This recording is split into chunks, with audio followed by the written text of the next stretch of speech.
Hello শিক্ষার্থীবৃন্দ, email রাইটিংটা very much হচ্ছে important. Email রাইটিংয়ে just হচ্ছে নিয়ম ঠিকঠাক মতো না জানার কারণে তোমরা অনেকে 10-এ 10 পাও না। সো তোমরা এই নিয়মটাকে কখনো দেখছো?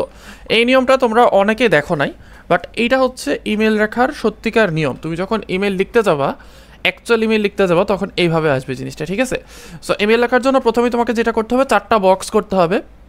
4টা বক্স এরকম হবে এবং 4টা বক্সের দেখো শুরু এবং শেষ একই জায়গায়, ঠিক আছে?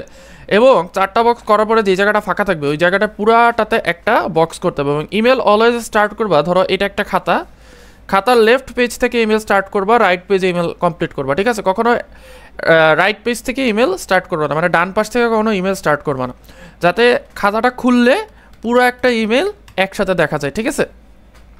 আচ্ছা, এবার সামনে লিখবা হচ্ছে ফ্রম টু সেন্ট সাবজেক্ট, এবং এদের মধ্যে গ্যাপ হচ্ছে একদম সেম। এবং এই যে এই কোলনটা আছে, এই কোলনটা একই লাইনের মধ্যে লিখবা। আমি ওই যে গ্রাফিক্স প্যাডে লিখতেছি, এই জন্য আমার লাইনটা একটু এবড়ো খেবড়ো হয়েছে। সো ফ্রম মানে হচ্ছে তুমি কার কাছ থেকে ইমেলটা পাঠাচ্ছ, মানে তুমি নিজে। তাহলে 7@ssfutureschool.com, এটা হচ্ছে আমার অফিসিয়াল মেইল আর কি। দেন হচ্ছে টু, এটা হচ্ছে কার কাছে পাঠাচ্ছ, সেটা হচ্ছে arif123@gmail.com। দেন হচ্ছে সেন্ট, কখন পাঠাইছো ইমেলটা, 14 এপ্রিল 2015 at 12 PM। 12 PM মানে হচ্ছে দুপুর 12 PM, ঠিক আছে? আচ্ছা, 12 AM মানে কিন্তু সেটা আবার রাত 12টা হয়ে যায়। এবার সাবজেক্ট হচ্ছে থ্যাঙ্কিং অ্যাবাউট বার্থডে গিফট, তার মানে সে হচ্ছে তোমাকে বার্থডে গিফট দিছে আরিফ, ধরো আমাকে বার্থডে গিফট দিছে, আমি সেটার হচ্ছে থ্যাংক ইউ দিয়ে আমি তাকে হচ্ছে ইমেলটা লিখতেছি। এবার dear Arif, hope you are doing fantastic by the grace of almighty Allah. যেহেতু এটা ইমেল এবং ইনফর্মাল ইমেল, সো আমি এইসব ওয়ার্ড ইউজ করতে পারতেছি, ফ্যান্টাস্টিক এই টাইপের ওয়ার্ড ইউজ করতে পারতেছি।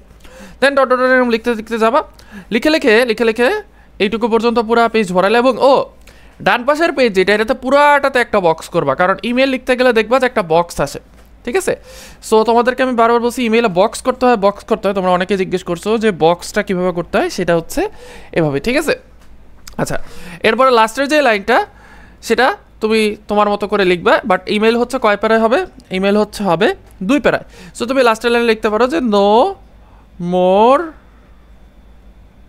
ফর টুডে, ঠিক আছে? আমরা অনেক সময় লিখে দিই নো মোর টুডে। এই নো মোর টুডে এটার আগে তুমি যদি জাস্ট হি ইজ লাগাই দাও, তার মানে হচ্ছে সে আজকে আর নাই, তার মানে সে মারা গেছে, ঠিক আছে?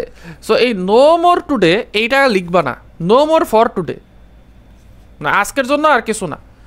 নর্মালি আমরা লিখি নো মোর টুডে মানে হচ্ছে তুমি নাই, ঠিক আছে? এইটা বুঝায়। So no more for today, তারপরে লিখতে কনভে মাই বেস্ট রিগার্ডস, এটা সবাই লেখে, convey my best regards to your parents and love for your younger brother অথবা ইয়াঙ্গার সিস্টার। কেন জানি সবাই ইয়াঙ্গার সিস্টারকেই লাভ করে, ইয়াঙ্গার ব্রাদারকে কেউ লাভ করে না, বোঝা গেছে? আচ্ছা, যাই হোক। আচ্ছা, সো এই হচ্ছে ইমেল লেখার পদ্ধতি। ইমেল লেখার জাস্ট এই যে এই ছকগুলোর কারণেই হচ্ছে অনেকের নাম্বার অনেক বেড়ে যায়, অনেকের নাম্বার অনেক কমে যায়। সো এই জিনিসটা তোমরা মেনটেন করবা, এই ছকটা সুন্দর করে লিখবা, ঠিক আছে? মানে ছকটা, মানে এই বক্সগুলো সুন্দর করে দিবা এবং এই ফরম্যাটে হচ্ছে ইমেল লিখবা।